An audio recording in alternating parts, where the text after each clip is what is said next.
سلام. بربي، احنا البنات اللي تعاركنا مع شو اسمه وليد النهدي.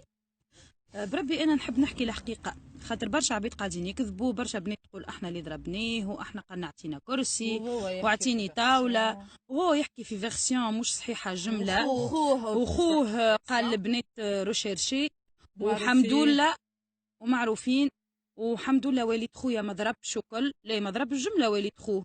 احنا ضربنا رويحنا بالكفوف، احنا ضربنا رويحنا بالبونيه، احنا زاد سبينا رويحنا وقمنا عطيناه تريحه.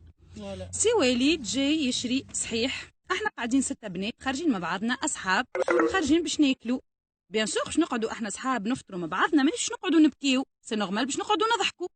سي وليد واقف يشري على روحه، احنا نضحكوا كل، مانيش نضحكوا عليه، وحتى كان ضحكنا عليه هو لو كان جاي متربي وستاخ كيما يسخار روحه راهو يقبل عادي. اي فنان عنده ناس تحبه وعنده ناس تكرهه عادي. حتى واحنا كان ضحكنا عليه كان ينجم سي وليد يقول البنات راهو عيب عليكم، البنات ما يجيش هكا تضحكوا عليا يعيشكم. وقتها احنا نقولوا له سامحنا. اما هو يغزر الطفل يقول له البنات هذوكم تيت تيت تيت تيت.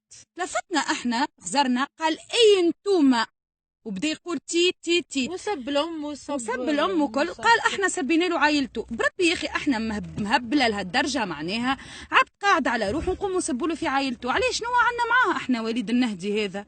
ما عندنا معاه حتى مشكل. قام يسب فينا كي احنا تكلمنا قلنا له انت كيفاش تقولنا هكا واحنا في حومتنا؟ قال باقي انتوما بنات المرسى تيت تيت تيت وسب المرسى اون بلوس. قلنا احنا قلنا له ماكش متربي مالا وماكش راجل وما تحشمش على روحك. كي احنا قلنا له ماكش راجل اهبط باش يضربنا. بدا كيما شفتوا في الفيديو كيفاش هابط وصاحبتي شد فيها من البلوزون نتاعها يمروش فيها، وبدا باش يضرب بونيا في صاحبتي. يا اخي انا هزيت الكرسي وضربته بيه وهو يستاهل، وما وفتش العركه غادي يكمل يخلط علينا. احنا درنا منين دار المرسى ودرنا مغادي، هربنا منه يحسر فينا. كي وصلنا وين السيكوريتي نتاع دار المرسى هو رجع. كملنا احنا في الطويل ودرنا نلقاو خرج لنا منين صفصاف. كي شافنا قام يجري يجري يجري وضرب صاحبتي بكف. يضرب صاحبتي بكف يجي راجل اللي يحكي هو على المصلين والمتدينين وفي الجامع ودرا شنو. الراجل ضربه بكف قال له عيب عليك تضرب في بنات في الشارع. باهي وفما طفل واحد اخر ضربه، ومن بعد كي دار له ضربه بلاتون تاع ضم في وجهه اون بلا فيغور. باهي سي وليد هذايا انسان كذاب، انسان مريض. يا وليد النهدي راكم عملتوا العار لبوكم، عيب عليكم. الراجل راهو كبير وبقدره وفي عمر امي وبابا وفي عمر ضحك عبيد كبار يزاو. راكم ماكمش فنانين، فيقوا على وضعكم. راكم ماكمش فنانين، ماكمش متاع فن، انتوما كلوشارات. سورتو وليد انسان مريض كومبلكسي، راهو مش هكاك الفنان. الفنان يعلم العباد التربيه، يعلم العباد الثقافه، مش قله الحياه والكلام الزايد. باهي وسي اسمه هو اخوه المريض الكبير يقول اللي البنات مشينا شكينا بيهم، البنات رشرشي درا شنو. بربي سامحني نحب نقول له كي مشيت للمركز قلت لهم اللي لابسه بلوزون كحله واللي لابسه كاسكيت واللي لابسه درا شنو، قالوا لك اي سيبور انا حطيناهم رشرشي. سامحني انت تقول خويا وليد ما ضربش، خوك ضربنا يا اخي، احنا دافعنا على رواحنا. خوك ماهوش مظلوم، خوك انسان مريض هزوه للطبيب يشوف الرازي، شوفوا له حل. انسان مريض ولا شوفوا له بلاد اخرى يعيش فيها.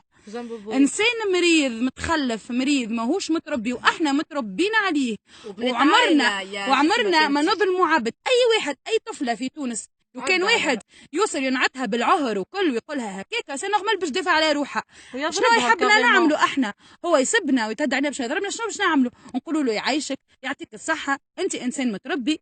اجا ضربنا باهي وفات الحكايه. وماذا بيا العباد الكل ما عادش تحكي وتكذب وتقول ها وقال لي اعطيني كرسي ها وقال لي درا شنو. ها هي الحكايه الصحيحه وفما شهود والعباد الكل راتو وحتى عبد ما جا معاه.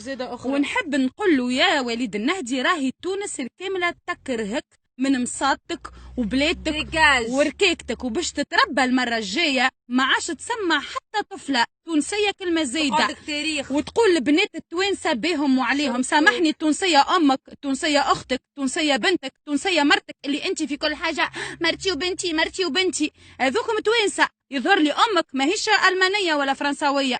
باهي توا باش يتربى سي وليد كي ما عادش يقول على بنات تونس حتى كلمه، خاطر هو مش متربي وبنات تونس اشرف منه وخير منه ب1000 مرة.